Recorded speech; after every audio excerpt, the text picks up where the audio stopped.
This is the Investor Connect podcast program. I'm Hall T. Martin. I'm the host of this show in which we interview angel investors, venture capital, family offices, private equity, and many other investors for early stage and growth companies. I hope you enjoy this episode.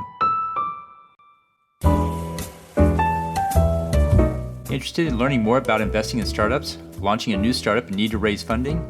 The Startup Funding Espresso is a daily podcast in a short, concise format delivered to your inbox every day, Monday through Friday. In the time it takes to drink an espresso, you can learn about startup funding. To subscribe, go to investorconnect.org and put your email into the pop-up box.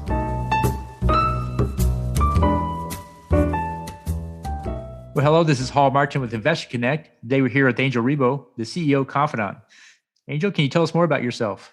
Yeah, thank you. Thank you for having me. And obviously, thank you everybody who's listening to us today.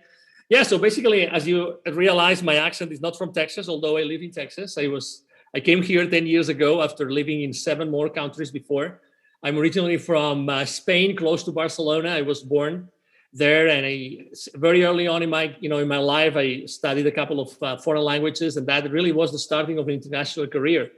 In the 90s, I left Spain for good, and I started actually a career in corporate America. My first employer outside of Spain, permanent employer, was actually in the UK. And since then, I've worked in corporate America until 2016, when I left corporate America, and I started basically 2 different ventures. One, which is my business, which is the CEO Confidant, the brand. And the other one, which is my nonprofit, it's called Wisdom for Kids, and we help underprivileged kids in Latin America become entrepreneurs using the local resources. That's my life, Hall. Oh, great. So what led you to start work in the entrepreneur space? Yeah, so basically in 2015, I had a spiritual experience that not a lot of people know about. But after having lived in Latin America for 10 years and worked for 15, I really learned a lot, and I saw a lot. And as you can imagine, there's a lot of poverty in Latin America. There are 81 million kids in Latin America that live in poverty, and 21 of them don't have access to drinking water. Okay, so just picture that in your mind for a while. And it's funny because the companies I was working with, they always were. I mean, they were all like high ticket products and services they were selling, and the companies they were selling to, if I wanted to close those businesses, I had to reach out to C-level executives all the time. So I was constantly going to those manufacturing plants to serve them with the products and services I was selling at that time with different companies. And I was always reaching out to the C-level executives with the higher, management in those companies. But every single time I would go to one of those manufacturing plants where those, our products and services were used, and talking to these highly influential and impactful people in the community. At the same time, just before going to those places, guess what? There would be kids coming to me. Hey, senor, would you like to have your car washed? Would you like to buy some gum from us? Would you like to, allow us to keep your car safe while you are inside the plant? So in 2015, I had this experience that was very clear to me that I had to be the connector of the unconnected. And it's so funny because that's really been the mantra of my entire life, always connecting the unconnected, connecting the people that are typically unconnected. And guess what? I mean, we've been 18 months already through this, let's say, global insanity. And I think that people right now are literally craving for connection, Hall. And that's why, I consider myself really like someone that has constantly been connecting the unconnected. And I keep on doing that on a professional basis with, the CEO Confidant brand, and with Wisdom for Kids and the kids in poverty in Latin America. Well, it's great. Well, tell me more about Wisdom for Kids. How does it work? Yes. So basically, we identify, communities. We are 3 co-founders. I'm the president. The other 2 are in Mexico. And basically, we identify communities where we think there's a high level of poverty. Typically in Latin America, there's like 3 or 4 different kinds of communities, right? The ones that have the least poverty are the cities, and it's typically 25%. Suburban areas is 50%. Rural communities are 75%, and indigenous communities are 95%. So for the sake of being more, effective with what we do as Wisdom for Kids, we try to identify indigenous communities. We talk to the community leaders and we tell them, hey, we would like to do that. We would like to actually start your kids in your community on an entrepreneurial journey. We don't say it like this. Obviously, we use their words and their language, obviously. But I guess what the first question is from them is, how much is that going to cost us? And we always say, yeah. And then how much? Because they say, we've never heard this before. Why would anybody come here and help us to have a better future, right? Because we tell them, we would like them to give a better future for themselves and for the community. I say, no. It's not going to cost you anything. It's just what we do. We just like to do this. We just like to give back to the communities, and we like to do it this way. And then we start telling them, hey, it consists of this, the starting point is this, and then it's this and this and this. So basically, the first touch point when we reach out, when we actually physically go to those communities, what we do is we deliver a workshop that it took to us 2 years to develop, because we wanted it to be really impactful. We wanted really to leave the kids, when we left the community, we wanted to really leave the kids with something that they could anchor to, and also that they could like remember throughout their lives, right? So we even had 2 PhD students doing their thesis work on that specific workshop that we developed. It's a very impactful workshop. It's completely different. Don't expect any whiteboarding or blackboarding of concepts.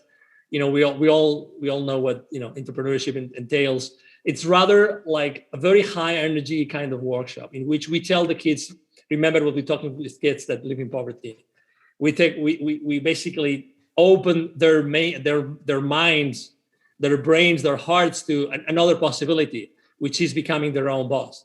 And we sing, we dance, we jump, we play games, we tell them stories, and we meditate. So it's really a very unique way to approach entrepreneurship. And then we identify the kids that we think could be better out of those communities and kids that we see every time we go there. And then our local volunteers start an entrepreneurship journey with them. The reality is that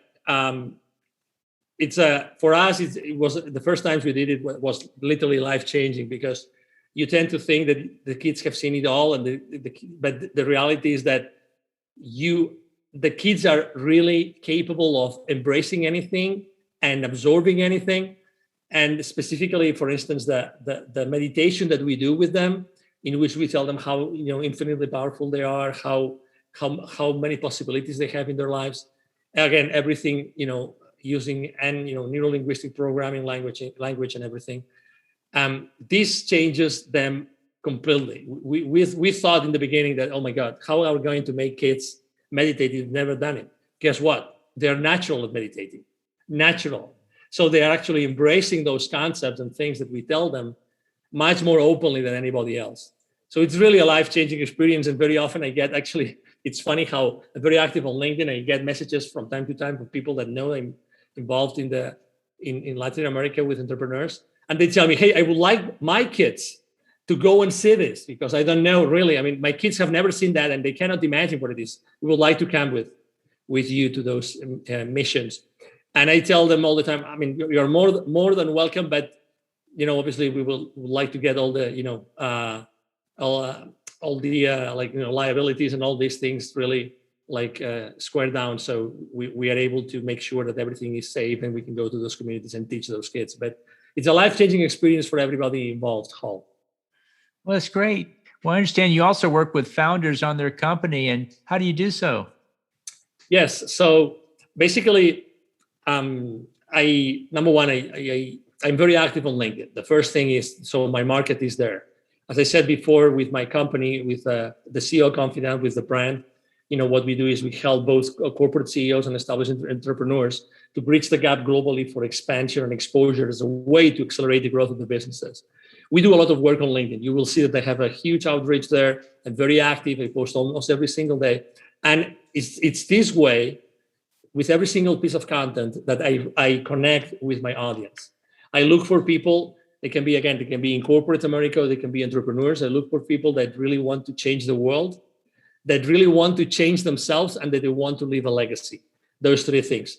So I don't focus specifically on people that want to, or specific industries, but rather on, let's say, the character, the personality of the CEO or of the founder, business owner, entrepreneur, self-employed that wants to work with us. And then we basically have a conversation about, you've developed all these services, or you're trying to do it, depending on in which stage they are, right? There's people that are still on the fence and they don't know exactly what product or service to offer.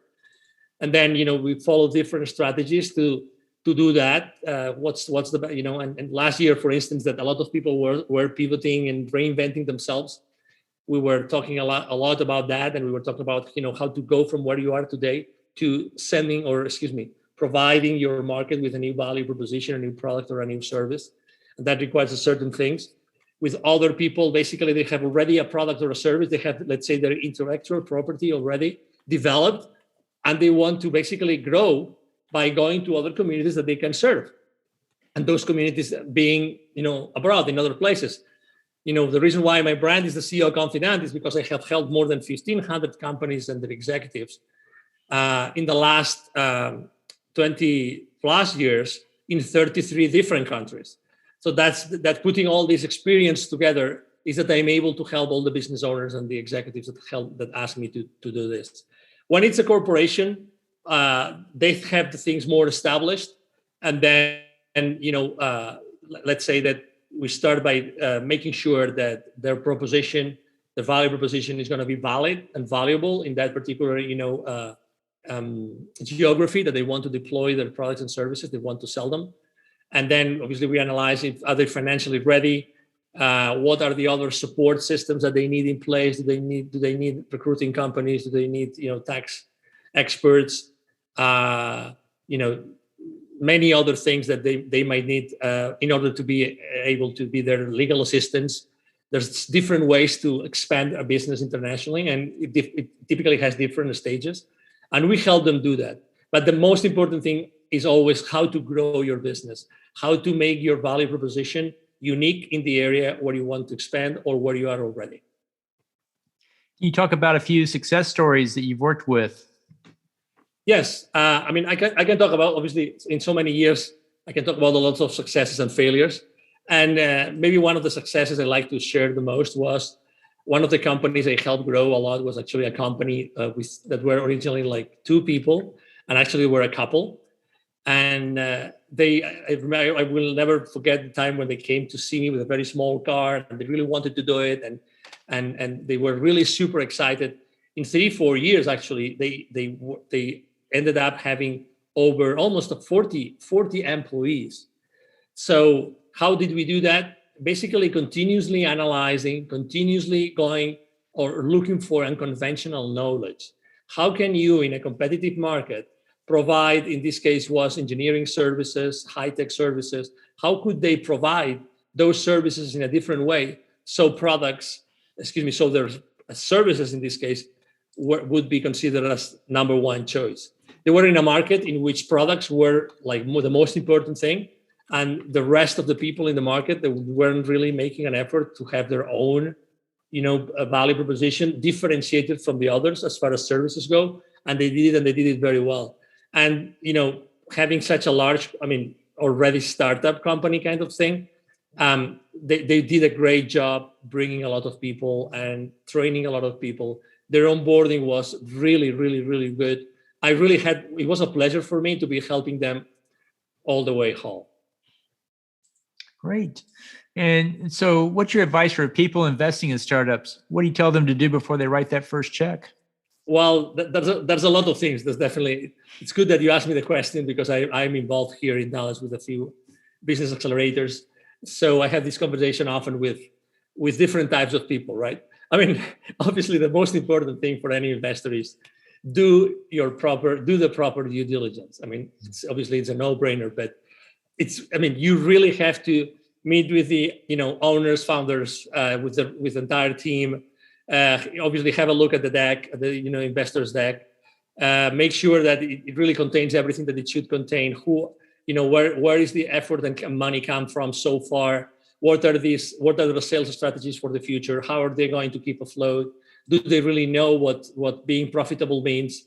Those are all basic stuff that through the due diligence process, they are all on the surface.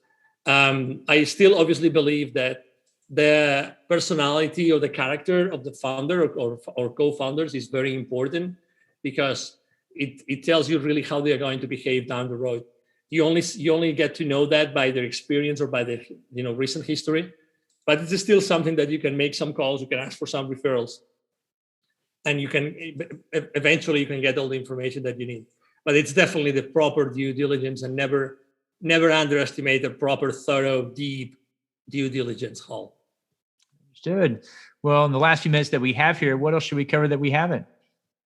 Well, maybe I would like to share with everybody my main business mantra. And the reason why I want to do it is because, as you know, we live in a world that is changing rapidly. And if we don't learn the basic foundational skills to be able to adapt to change and make it an opportunity for us continuously, I think that we're going to fail. And talk to everybody of you that are listening to our conversation today. And I want to share my main business mantra, as I said, which is take imperfect action now.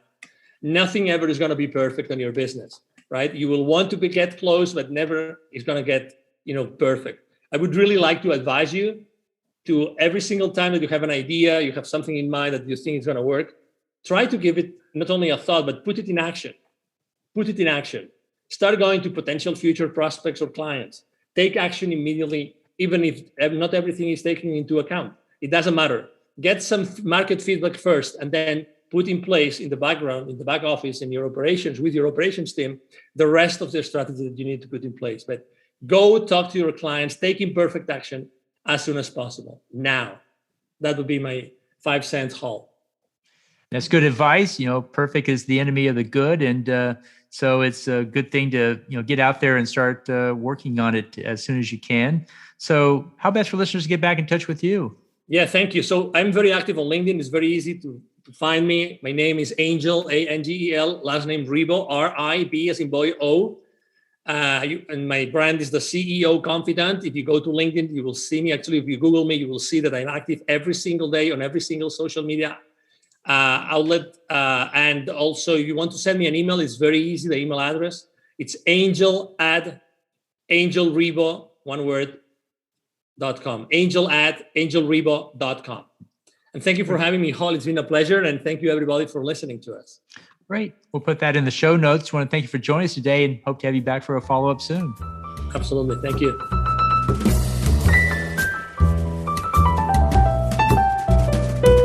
Investor Connect helps investors interested in startup funding. In this podcast series, experienced investors share their experience and advice. You can learn more at investorconnect.org. Hall T. Martin is the director of Investor Connect, which is a 501c3 nonprofit dedicated to the education of investors for early-stage funding. All opinions expressed by Hall and podcast guests are solely their own opinions and do not reflect the opinion of Investor Connect. This podcast is for informational purposes only and should not be relied upon as a basis for investment decisions.